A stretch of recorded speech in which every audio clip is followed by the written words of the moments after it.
आज हम लोग डीडीयू एलएलबी एंट्रेंस एग्जाम का previous year question paper solve करेंगे। सेशन ए में हिंदी और इंग्लिश जनरल साइंस है। हिंदी का पहला क्वेश्चन चलिए देखते हैं। पहला क्वेश्चन में जो है इसमें पर्यायवाची पूछा गया है। तो पर्यायवाची में पहला क्वेश्चन है कानन का पर्यायवाची होगा, तो कानन का पर्यायवाची क्या हो जाएगा, वन हो जाएगा। दूसरा क्वेश्चन देखते हैं कि मारुत का पर्यायवाची होगा, तो मारुत का जो पर्यायवाची होता है क्या हो जाएगा, वायु हो जाएगा। क्या हो जाएगा, यहाँ पे मारुत का पर्यायवाची वायु हो जाएगा। अगला क्वेश्चन है इसका कि प्रसून का पर्यायवाची होगा, तो प्रसून का पर्यायवाची हो जाएगा पुष्प।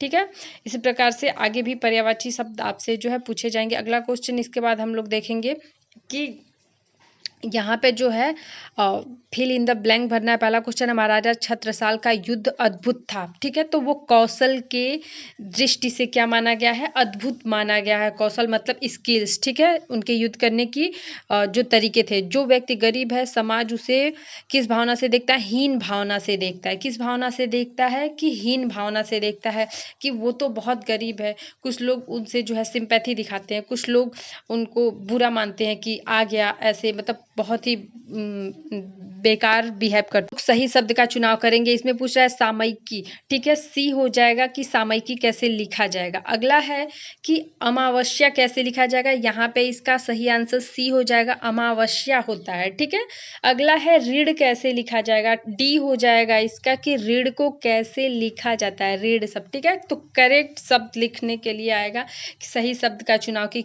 इसमें कौन सा सही शब्द सही तरीके से लिखा गया। अगला क्वेश्चन हम देखेंगे नीचे यहाँ पे तत्सम शब्दों का चयन करना है। पहला आपका जो है इसमें दही जो है तत्सम शब्द है।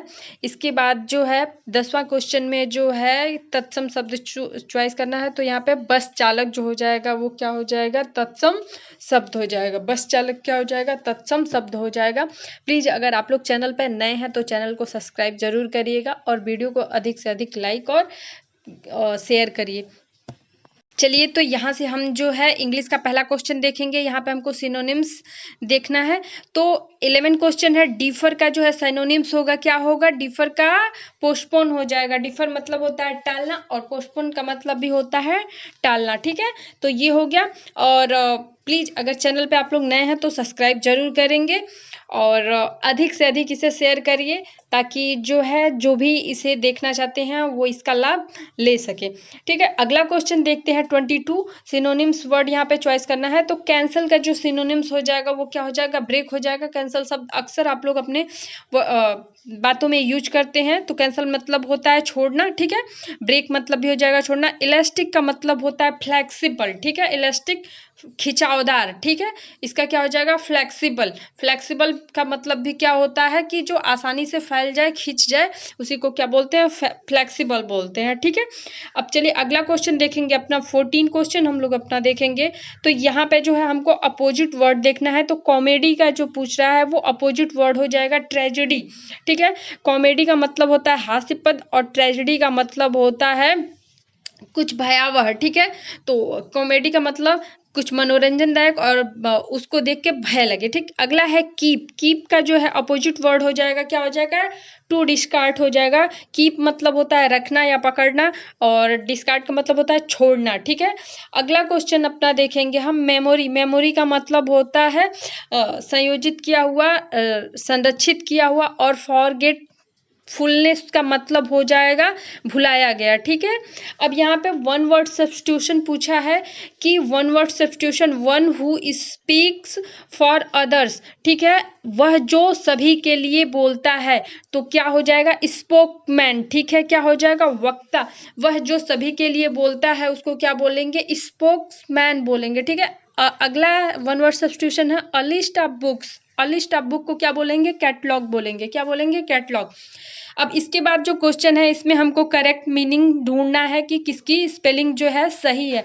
तो यहाँ पर डिक्शनरी का हमको देखना है, सी आंसर हो जाएगा। डिक्शनरी का स्पेलिंग इसमें सही लिखा हुआ है। अगला हमको देखना है कि कमिश्नर का जो मीनिंग लिखा हुआ है इसमें कौन सा सही मीनिंग है। तो कमिश्नर का ए जो हो जाएगा वो क्या हो जाएगा, सही मीनिंग हो जाएगा कमिश्नर का।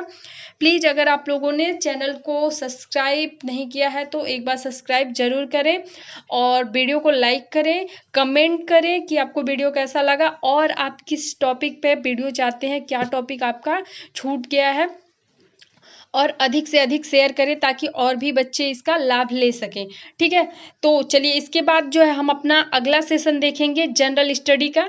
21 क्वेश्चन इसका देखेंगे जनरल स्टडी का। सेशन ए में ही जो है ये जनरल स्टडी भी काउंट होता है।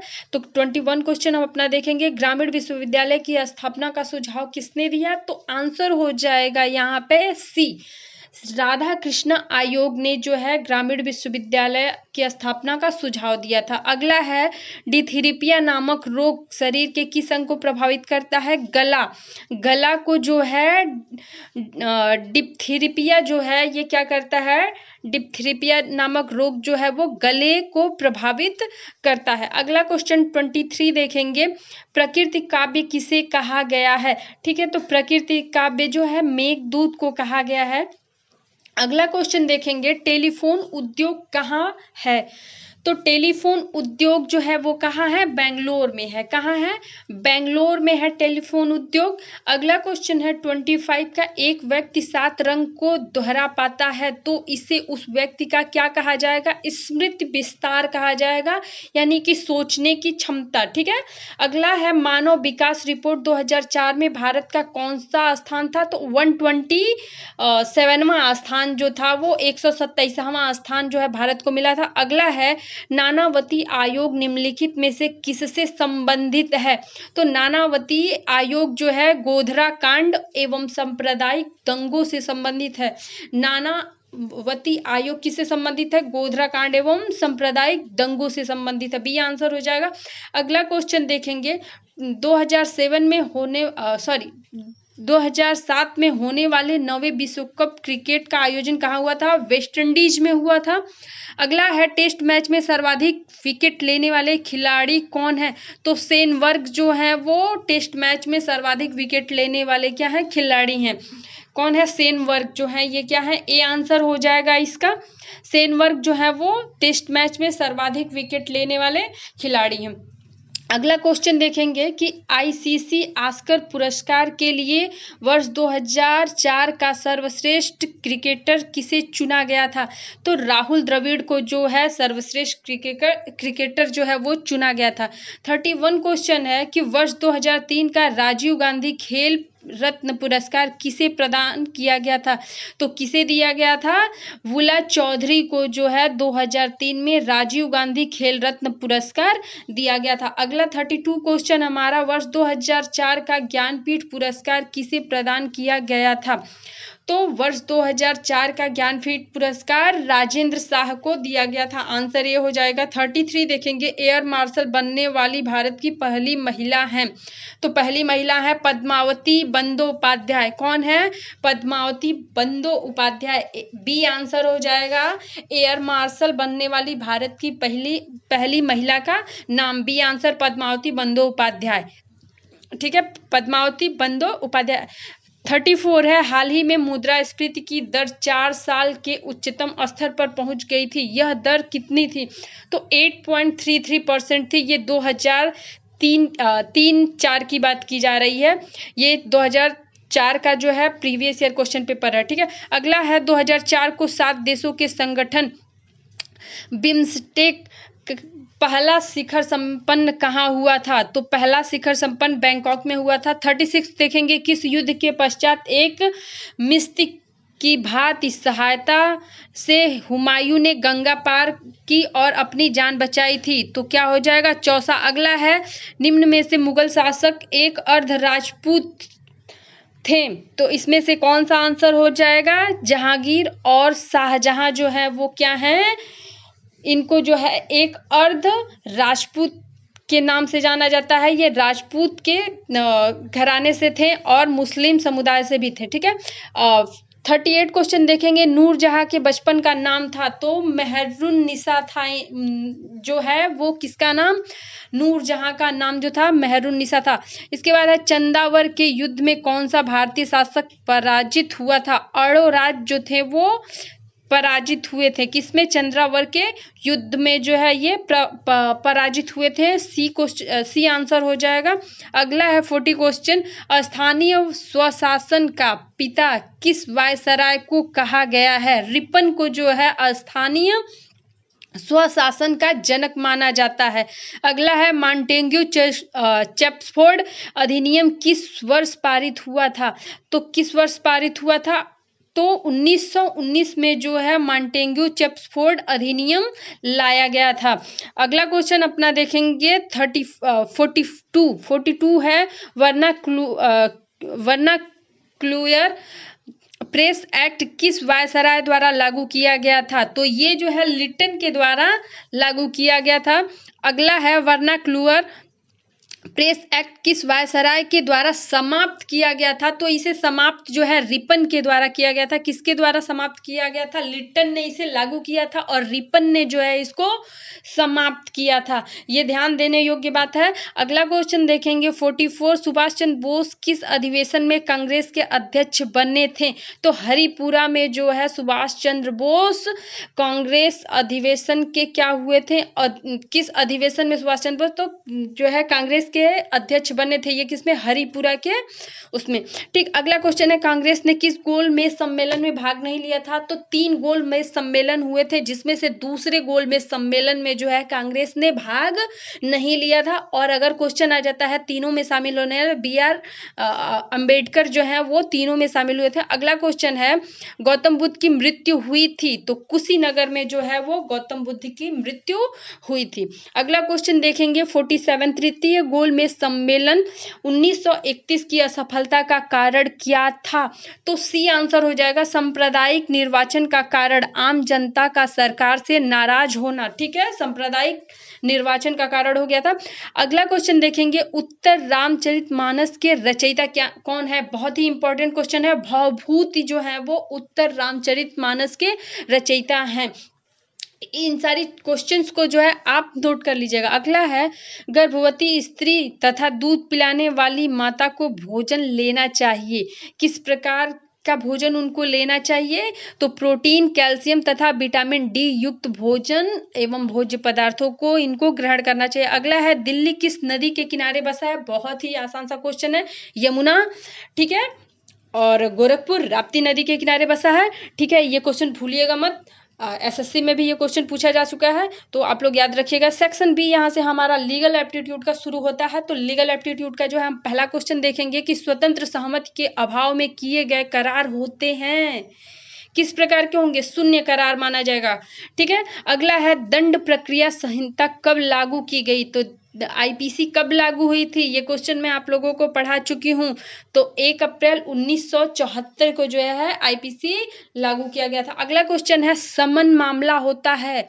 समन मामला वह होता है जिसमें वारंट नहीं होता है, यानी कि जो वारंट मामला नहीं है वो क्या है? समन मामला होता है। समन का मतलब होता है हाजिर हो। अगला है विवाह के अवरोधक करार होते हैं शून्य।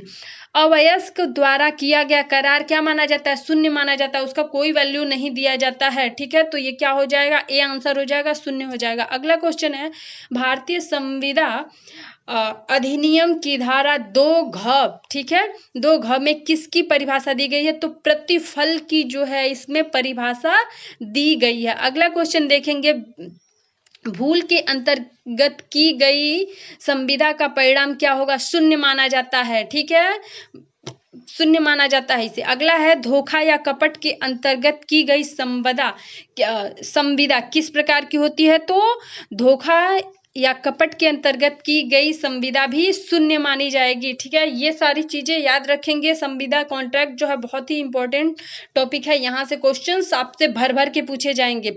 अगला क्वेश्चन अब देखेंगे हम अपना भारतीय संविदा अधिनियम की किस धारा में प्रतिग्रहण को परिभाषित किया गया है? तो यहाँ पे हो जाएगा सेक्शन 2 के तहत, यानी कि धारा 2ख के तहत जो है इसको रखा गया। संविदा किसे कहते हैं?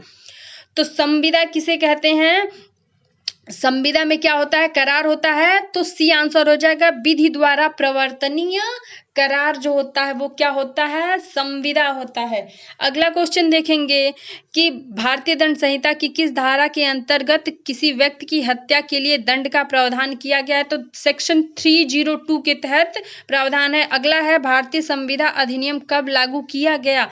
तो 1 सितंबर 1872 को जो है इसे लागू किया गया। अगला क्वेश्चन, भारतीय संविदा अधिनियम किस धारा में प्रस्थापना की परिभाषा देता है? तो धारा 2 क में जो है यह क्या करता है, प्रस्थापना को परिभाषित करता है। 64 हो जाएगा, डकैती के अपराध गठित करने के लिए कम से कम कितने व्यक्ति का होना चाहिए? तो ये पहले भी मैं क्वेश्चन करा चुकी हूँ, कम से कम 5 लोगों का होना अनिवार्य होता है। अगला है, भारतीय दंड संहिता की किस धारा के अंतर्गत चोरी के लिए दंड का प्रावधान किया गया है? तो 379 के तहत जो है दंड, चोरी के अंतर्गत दंडी पाने पर उसे सजा का प्रावधान किया गया है। अगला क्वेश्चन है, आपराधिक षड्यंत्र के लिए दंड का प्रावधान किस धारा के अंतर्गत किया गया है? तो धारा 120B के थ्रू जो है षड्यंत्र का जो अगर केस होता है तो वहां पर दंड का प्रावधान किया गया है। अगला क्वेश्चन है, आपराधिक षड्यंत्र के लिए कितने वर्षों का दंड होता है? तो आपराधिक षड्यंत्र के लिए 2 वर्षों का जो है यहाँ पे दंड का प्रावधान आईपीसी के द्वारा किया गया है। अगला क्वेश्चन देखेंगे, 68, संयुक्त राष्ट्र संघ का कोई सदस्य महासभा में अपने कितने प्रतिनिधि भेज सकता है? तो 3 प्रतिनिधियों को भेज सकता है। अगला है, सार्वभौमिक मानव अधिकार घोषणा पत्र पर भारत सरकार ने कब अपना अनुसमर्थन किया था? तो 27 मार्च 1989 को जो है 79 को जो है अपना समर्थन दिया था। ए आंसर हो जाएगा। संयुक्त राष्ट्र संघ की सुरक्षा परिषद में सदस्य होते हैं, कितने सदस्य होते हैं? सी आंसर हो जाएगा, 10 अस्थायी तथा 5 अस्थायी सदस्य होते हैं। 71 हो जाएगा, अंतर्राष्ट्रीय न्यायालय का आविर्भाव कब हुआ था? तो अंतर्राष्ट्रीय न्यायालय का आविर्भाव 1945 में हुआ था, 1945 में। अंतर्राष्ट्रीय शांति एवं सुरक्षा के लिए संयुक्त राष्ट्र संघ का कौन सा अंग उत्तरदायी है? तो कौन सा? सुरक्षा परिषद जो है इसके लिए क्या होगा? उत्तरदायी होगा, अंतर्राष्ट्रीय शांति एवं सुरक्षा के लिए। ठीक है, सुरक्षा परिषद जो है वो उत्तरदायी होगा। अगला 73 देखेंगे, संयुक्त राष्ट्र संघ की स्थापना हेतु सैन फ्रांसिस्को सम्मेलन आयोजित किया गया था, 1945 में इसको आयोजित किया गया था। अगला है, सुरक्षा परिषद में कितने सदस्य होते हैं? तो सुरक्षा परिषद में जो है वो टोटल 15 सदस्य हैं, 15 सदस्य हैं। डी आंसर हो जाएगा। अगला है, सुरक्षा परिषद में अस्थायी सदस्यों की संख्या है 10। कितनी है अस्थायी सदस्यों की संख्या? 10 है। चलिए अगला क्वेश्चन देखेंगे हम, 76, भारत के संविधान सभा का प्रथम अधिवेशन कहाँ हुआ था? ठीक है, कब शुरू हुआ था? तो 9 दिसंबर 1946 को जो है संविधान सभा का प्रथम अधिवेशन शुरू हुआ था। अगला क्वेश्चन है, भारतीय संविधान सभा की प्रथम बैठक की अध्यक्षता किसने की थी? ठीक है, तो इसकी जो प्रथम अध्यक्षता की थी वो सच्चिदानंद सिन्हा ने की थी। ये अस्थायी सदस्य अध्यक्ष इसके जो है चुने गए थे, सच्चिदानंद सिन्हा जी, और इन्होंने ही की थी। अगला है 78, भारतीय संविधान सभा का अस्थायी सदस्य किसे चुना गया था? तो अस्थायी सदस्य किसे? डॉक्टर राजेंद्र प्रसाद को चुना गया था। अगला है, संविधान सभा के कुल सदस्यों की संख्या निर्धारित की गई थी। सी आंसर हो जाएगा, 389 जो है संविधान सभा के कुल सदस्यों की जो है संख्या निर्धारित की गई थी। कितनी? 389 सदस्यों की संख्या निर्धारित की गई थी। अगला क्वेश्चन देखते हैं, 80, भारतीय संविधान के प्रारूप समिति का अध्यक्ष किसे नियुक्त किया गया था? तो प्रारूप समिति के जो अध्यक्ष थे वो डॉक्टर भीमराव अंबेडकर थे। 81 देखेंगे, मानव अधिकार सार्वभौमिक घोषणा कब की गई थी? तो 1948 में जो है इसे किया गया था। अगला है 82, अंतर्राष्ट्रीय न्यायालय के न्यायाधीशों का कार्यकाल कितने वर्ष का होता है? तो अंतर्राष्ट्रीय न्यायालय के न्यायाधीशों का कार्यकाल जो है 9 वर्षों का होता है। ठीक है, कितने वर्षों का होता है? 9 वर्षों का होता है। यदि चैनल पर नए हैं तो प्लीज चैनल को सब्सक्राइब जरूर करें। अगला क्वेश्चन देखेंगे, 83, निम्नलिखित में से कौन सुरक्षा परिषद का अस्थायी सदस्य नहीं है? तो इसमें से जो है सुरक्षा परिषद का जापान जो है वो अस्थायी सदस्य नहीं है। अगला क्वेश्चन है, सुरक्षा परिषद के अस्थायी सदस्यों का निर्वाचन कौन करता है? महासभा जो है वो सुरक्षा परिषद के अस्थायी सदस्यों का निर्वाचन करता है। आंसर क्या हो जाएगा? ए हो जाएगा, महासभा। ठीक है, ए हो जाएगा, महासभा जो है सुरक्षा परिषद के अस्थायी सदस्यों का निर्वाचन करता है, चुनाव करता है। अगला क्वेश्चन 85, भारतीय संविधान में संसदीय शासन प्रणाली कहाँ से ली गई है? ठीक है, तो ब्रिटेन से जो है ये लिया गया है संसदीय प्रणाली को। अगला है भारतीय संविधान के किस भाग में मूल अधिकारों को रखा गया? भाग 3 में मूल अधिकारों को रखा गया है, बी आंसर हो जाएगा। जबकि मूल कर्तव्यों को भाग 4 क में रखा गया है। ठीक है, मूल कर्तव्यों को और मूल अधिकारों को भी आप खूब अच्छी से पढ़ लीजिएगा, यहाँ से क्वेश्चन पूछे जाएंगे। अगला है भारतीय संविधान द्वारा प्रदत्त मूल अधिकारों की संख्या है। ठीक है, कितने मूल अधिकार दिए गए हैं भारतीय संविधान में? तो 6 जो है वो मूल अधिकार हमें दिए गए हैं। ठीक है, 7वां संपत्ति का मूल अधिकार था, जिसे जो है अब विधिक मामला बना दिया गया है, यानी अब हमारे पास 6 जो है वो क्या है, मूल अधिकार हैं। पहले 7 थे लेकिन अब क्या है, 6 हैं। किस संविधान संशोधन द्वारा भारतीय संविधान की उद्देशिका में? तो 42वें संविधान संशोधन के द्वारा। ठीक है, अगला क्वेश्चन है भारतीय संविधान में मूल कर्तव्यों को किस संविधान संशोधन द्वारा जोड़ा गया है?